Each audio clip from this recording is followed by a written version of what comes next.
Assalamualaikum warahmatullahi wabarakatuh. Pemirsa, selamat bertemu lagi dengan saya Abdul Aziz Baraja, sang pemburu benda kuno, yang mana pada hari ini saya intermezzo juga review sebuah pusaka yang sangat indah, sangat cantik, sangat elok. Keindahannya luar biasa sekali pusaka tersebut. Saya akan mereview pusaka tersebut. Nah, ini pemirsa bisa dilihat bentuk pusaka tersebut. Nah, ini para pemirsa, keindahannya luar biasa, kecantikannya luar biasa. Ini pusaka yang luar biasa pada awal dari kerajaan Majapahit. Nah, ini pemirsa, bilahnya ditempah oleh seorang empu yang luar biasa sekali, yang mana empu tersebut dengan berbagai macam olah batin yang luar biasa pusaka ini. Bisa dilihat bentuk pusakanya sangat indah. Kalau membahas keindahan dan kecantikan pusaka ini, tiada habisnya. Tiap memandang langsung cinta, langsung sangat suka, sangat tertarik sekali. Walaupun mungkin saya tidak akan memiliki lagi pusaka ini, tapi saya sudah puas tiap hari, tiap malam apabila menjelang tidur saya pandangi terus pusaka ini. Nantinya pusaka ini akan terbang di satu tempat yang mana pemiliknya adalah keturunan keraton yang berhak memiliki benda pusaka tersebut.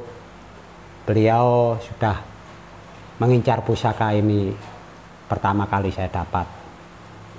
Tapi hari ini saya mereview pusaka ini, mungkin sudah waktunya nanti akan terbang ke tempat beliau yang berhak memiliki pusaka ini. Nah, ini pusaka ini kita bahas. Memang ini handle-nya emas, handle-nya juga emas dan terdiri dari beberapa ornamen ya. Ini ada ornamen yang utama, ornamen mirip gajah. Nah, ini ornamennya mirip gajah, dan juga dilengkapi dengan seperti bunga-bunga, juga dilengkapi dengan batu permata. Jadi dilengkapi handle-nya ini dengan batu permata, di samping emas. Dan juga ini ada mendaknya juga emas. Ini juga gonjonya ini juga emas semua, full. Dan ini bisa dilihat pemirsa, ini berbentuk naga. Ini naganya, ini berbentuk naga yang mana ekornya dari ujung terus ke bawah sampai di sini ada kepala naga. Nah, ini seorang empu yang luar biasa, yang mana akhirnya dipunyai oleh seorang raja pertama, yaitu Prabu Rajasa Jayawardhana, yaitu Raden Wijaya. Beliau orang besar yang mengukuhkan. Awal dia sangat berusaha keras sekali untuk berdirinya Majapahit, dengan mati-matian dan berusaha yang luar biasa sekali untuk berdirinya sebuah kerajaan yang besar. Dan akhirnya beliau berusaha juga mati-matian untuk mempersatukan seluruh Nusantara. Jasa beliau sangat besar untuk mempersatukan semua kerajaan di Nusantara sehingga menjadi kokoh dan kuat menjadi satu kesatuan, yaitu Nusantara. Dia tidak pilih-pilih kasih, semuanya adil, bertindak adil, juga bertindak sangat bijaksana. Lantas terciptanya pusaka ini oleh Empu dengan sistem yang luar biasa sekali, yaitu bilah, ukuran bilahnya juga tidak terlalu panjang sekali, tapi cocok dengan lebar bilah. Juga ini bilah asli yang di dalam, dia meteor, bahan meteor, terus full di sistem dengan emas. Nah ini semuanya emas, full emas. Di samping ini naga raja dengan beberapa ornamen kiri kanan, tiap sisi kiri kanannya ini ada ornamen semacam bunga kesukaan mungkin Prabu Raden Wijaya, Rajasa Jayawardhana. Nah ini dilengkapi bunga-bunga yang indah dan cantik, juga dengan ini gonjo yang luar biasa. Juga gonjonya ini sudah simetris sekali, juga ini emas, dilapisi emas, jadi full. Jadi ini seorang empu yang sangat luar biasa. Mungkin terciptanya juga bukan berhari, berminggu, berbulan, mungkin berapa tahun, sehingga pusaka tersebut membutuhkan waktu yang sangat panjang, sehingga akhirnya diterima Raden Wijaya dengan sangat sempurna. Nah, ini melambangkan kedikdayaan, melambangkan kejayaan sebuah kerajaan besar, yaitu kerajaan Majapahit, pemersatu bangsa, yaitu akhirnya terbentuk kerajaan Majapahit mempersatukan Nusantara. Yang terkandung di dalamnya juga seperti itu. Jadi sesuai yang permintaan Raden Wijaya, minta kewingitan dan keindahan, keeloan dan kecantikan, dia meminta oleh Raden Wijaya kepada empunya yang membuat ini supaya dilengkapi hal-hal yang gaib juga di dalam pusaka ini. Gimana soal gaibnya? Lah ini, jadi seorang empu menciptakan pusaka atau apapun benda zaman dulu, empu itu rata-rata suci, rata-rata terpelihara dari berbagai macam hal-hal yang salah. Dia takut salah, melakukan kesalahan dalam kehidupan, baik itu bermasyarakat maupun kepada keluarga maupun kepada kerajaan, terutama juga baktinya luar biasa. Dia bukan faktor dari materi seperti zaman sekarang, tidak.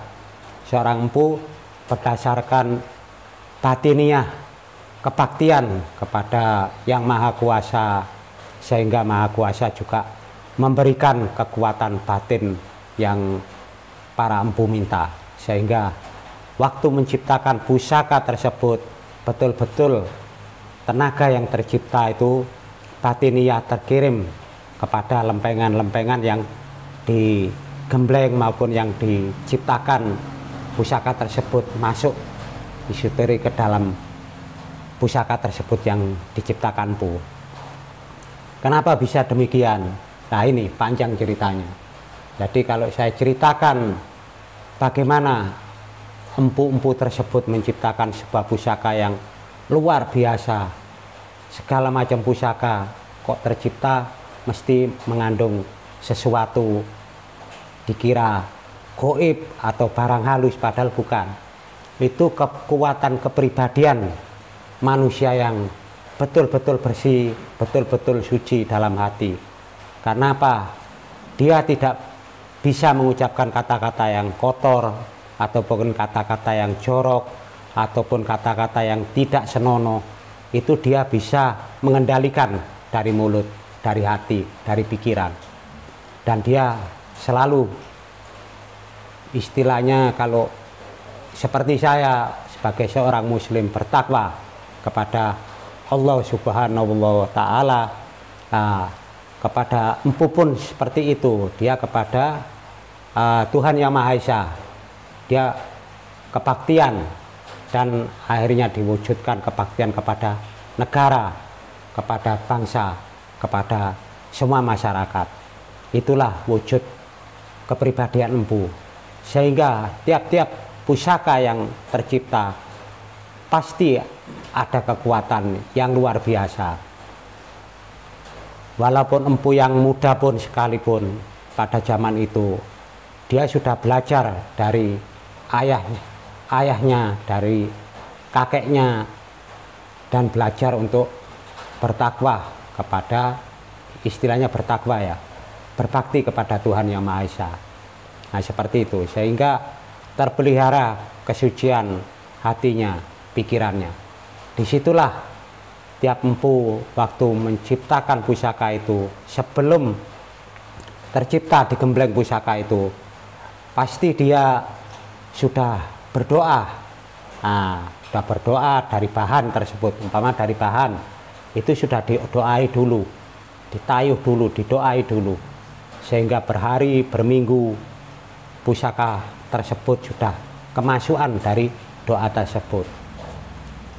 Kenapa Tuhan Yang Maha Esa mengabulkan permintaan seorang empu? Nah, ini perlu dipelajari. Jangan asal nyinyir, jangan asal mencemooh. Kita tidak boleh seperti itu. Sebagai bangsa yang besar, bangsa Indonesia, kita harus mengakui kepada siapapun yang mana hatinya suci, hatinya bersih, Allah pasti mengabulkan semua permintaan manusia. Dan saya juga meyakini itu. Saya sebagai seorang muslim juga mengakui dan sudah ngetes berapa puluh tahun, umur saya hampir 70, kurang sedikit 70, dan saya pengalaman sudah berpuluh tahun masuk hutan, keluar hutan, kadang-kadang saya berbulan di dalam hutan. Itu pun kadang saya hampir, istilahnya per detik, mungkin tidak ada satu detik saya celaka, bahkan terbunuh, bahkan hilang nyawa. Tetapi saya minta kepada Allah dengan sungguh-sungguh, dan saya terselamatkan. Bukan saya sombong, bukan. Ini saya memberi wawasan kepada para pemuda yang biasanya suka gosip, suka nyinyir, suka mencemooh orang lain, suka iri, dengki hatinya. Mohon, mungkin kalian masih muda, belum mengerti kekuatan batin kalian. Kekuatan batin kalian itu sangat luar biasa sekali. Hanya perlu dibangkitkan, perlu diasah, perlu kalian cermati dalam pikiran maupun hati, supaya hati kalian bersih. Dan saya yakin kalau hati kalian bersih, siapapun minta kepada Gusti Allah pasti dikabulkan. Insya Allah pasti dikabulkan. Apapun yang kalian minta, asal permintaan tersebut sesuai dengan akal. Misalnya gimana dengan akal? Misalnya kayak saya minta jadi presiden, apa ya berakal? Itu tidak sesuai dengan akal. Saya minta jadi raja Inggris, itu tidak berakal. Yang berakal aja. Saya minta harta, dikasih, pasti. Saya minta rezeki, dikasih, pasti. Saya minta harta banyak, dikasih. Apapun doa kalian, Allah pasti mengabulkan. Siapapun, agama apapun kalian. Saya sudah mengetes berapa sistem di dunia ini, di muka bumi ini. Jadi Allah itu sangat dekat sama kita. Tuhan itu sangat dekat sama kita. Jangan memperdebatkan apapun yang kalian punya. Tuhan nanti mengadili pada waktu kita di langit, pada waktu kita menghadap. Itu baru keadilan. Mana yang salah, mana yang benar, itu pengadilan terakhir. Kalau kita salah, pasti diadili. Sekecil apapun perbuatan kalian, sekecil apapun, tersembunyi, semua masyarakat tidak tahu. Bahkan makhluk halus sekalipun tidak tahu. Tapi Tuhan Maha mengetahui. Karena apa? Tuhan di dalam diri kalian. Gimana kok di dalam diri? Jangan salah paham. Karena Tuhan sangat dekat. Lebih dekat dari urat kematian kalian di sini. Di sini ini urat kematian. Tidak ada satu detik kalian mati. Ini diambil, tes, mati. Tidak ada satu detik.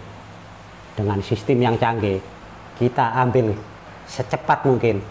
Tidak ada satu detik mati. Tapi Tuhan lebih dekat dari itu, dari urat kematian tersebut. Berarti apa? Tidak ada jarak. Kalian sama Tuhan tidak ada jarak. Yang ada jarak kenapa? Dari mulut, dari hati, dari pikiran. Nah, apa yang keluar dari mulut, itulah Allah ada jarak. Maksudnya gimana? Maksudnya keampuhan doa kalian akan ditarik sama Tuhan Yang Maha Esa. Anda ingin ampuh doa, hati-hati dari mulut. Nah, yang keluar dari mulut apa? Rasa nyinyir, iri, dengki, syirik. Disitulah kalian tidak akan punya keampuhan lagi doa kalian. Apapun yang kalian minta pasti tertangguhkan, pasti terhambat. Bagaimana bisa? Itu sebuah keadilan Tuhan. Tuhan tidak mau yang bersifat kotor. Dan Tuhan Maha Pencipta apapun, maka kalian harus tahan uji. Diuji apapun, sehebat apapun, kalian harus bertakwa.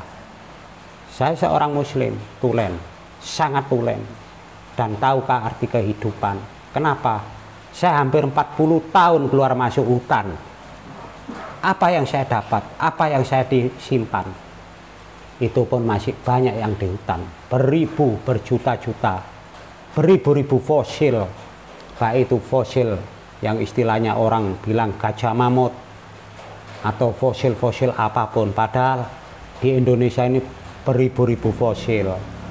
Yaitu dinosaurus ada di Indonesia, ada. Mungkin orang barat, orang-orang Eropa mengeluarkan kata-kata bahwa di Indonesia tidak ada dinosaurus. Saya meyakini dan menemukan bahwa hutan Indonesia juga sangat kaya, banyak dinosaurus yang tersembunyi. Karena apa? Saya sudah hampir 40 tahun.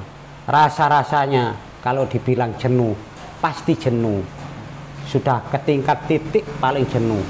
Tapi saya bertahan demi mungkin anak-anak muda kita bangkit. Apa yang bisa dari kalian? Camkan itu.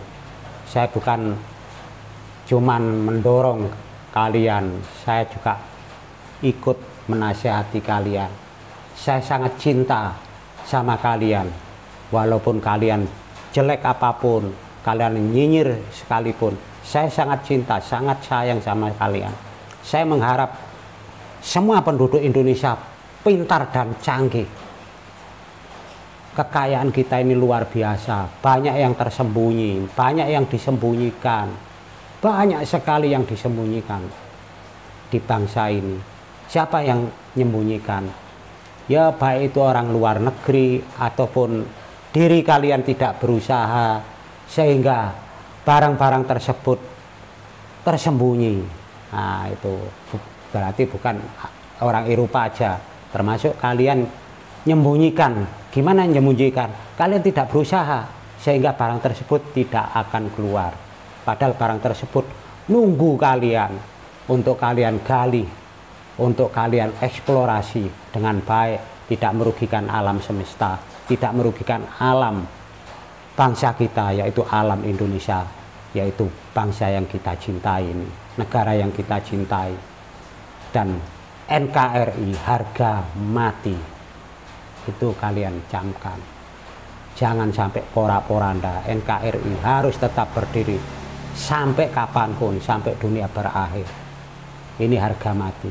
Karena apa? Negara kita ini negara yang sangat besar. Saya mengetahui karena saya sudah keliling di beberapa pulau, baik itu NTB, NTT, Kalimantan, Sumatera, Sulawesi, beberapa daerah. Mereka luar biasa, daerah-daerah tersebut sangat kaya, belum dieksplorasi. Itu kekayaan bangsa kita yang harus kita kembangkan lagi. Maka empu tersebut kenapa bisa ampuh menciptakan keris yang luar biasa seperti ini? Keampuhan ini dari doa. Doa seorang empu, apapun agamanya, Tuhan mengabulkan, Allah mengabulkan. Soal nanti urusan di akhirat lain lagi. Kita bahas bukan ke arah sana. Kita bahas demi kebesaran kejayaan bangsa kita, ini yang kita bahas. Maka seorang empu bisa ampuh menciptakan pusaka ini. Dan pusaka ini keampuhannya berdiri meneguhkan kebangsaan, yaitu bangsa Indonesia. Siapa memiliki pusaka ini, bangsa kita akan rukun yang terkandung ini di dalam penciptaan batin seorang empu. Ini untuk memperkokohkan, memperkuat, mempersatukan bangsa kita. Ini kedikdayaan pusaka ini dengan keindahan yang luar biasa dan kewibawaan yang luar biasa di antara naga raja ini, yaitu seekor naga, naga Jawa. Ini naga Jawa, bukan naga dari luar. Inilah naga raja, yaitu rajanya naga. Ini sebuah arti. Di balik kegarangan, di balik kekuatan yang dahsyat di antara naga ini, di dalamnya punya kekuatan mempersatukan bangsa. Di pusaka ini yang terkandung. Jadi batin saya mendeteksi kekuatan yang terkandung di dalam naga raja. Ini memperkokoh persatuan bangsa kita. Maka bila ada orang memiliki pusaka ini, insya Allah bangsa kita lebih bersatu, insya Allah. Maka ini pusaka dimohonkan sama Prabu Rajasa Jayawardhana kepada seorang empu yang sangat sepuh, yaitu penggantinya Empu Gandring tersebut. Terus untuk diciptakan pusaka naga raja ini, tujuannya untuk itu, yaitu memperkokoh, mempersatukan Nusantara. Akhirnya terwujudlah persatuan dan kesatuan bangsa Indonesia. Jadi kekuatan pusaka ini tujuan sangat mulia. Semoga pusaka ini juga nanti oleh yang dipunyai oleh keturunan keraton itu buat kebaikan. Di samping keindahan, kita bisa tahu di dalam yang terisi di batin empu tersebut mengisi kedikdayaan pusaka ini. Jadi para pemuda, jikalau kalian semua ingin tahu kenapa seorang empu bisa ampuh mendoai pusaka ini, itu yang memberi keampuhan bukan kita, bukan empu tersebut, bukan, dari Tuhan Yang Maha Esa. Kita sebut Allah Subhanahu wa Ta'ala. Kita bukan musyrik, bukan. Banyak kekuatan yang ditebarkan sama Allah itu di muka bumi. Tergantung kalian pakai. Kalian pakai apa? Kalian pakai nyinyir, merasani orang, boleh. Tapi kalian akan mempertanggungjawabkan nanti di akhirat. Kalian pakai kebaikan untuk mempersatukan bangsa, atau untuk orang tua kalian supaya orang tua kalian mulia, untuk anak istri kalian supaya anak istri kalian mulia nantinya kemudian hari. Terserah, Tuhan tidak memaksa, itu sebuah pilihan. pilihan bagi kalian. Kalian berhak memilih. Mau masuk ke ruang yang jelek, boleh. Mau masuk ke ruang yang baik, boleh. Kita mengharap, saya sangat mencintai kalian, mengharapkan kalian masuk ke dunia yang putih, dunia yang baik. Sehingga bangsa ini menjadi kokoh dan kuat dan disegani bangsa-bangsa lain. Itu saya harapkan.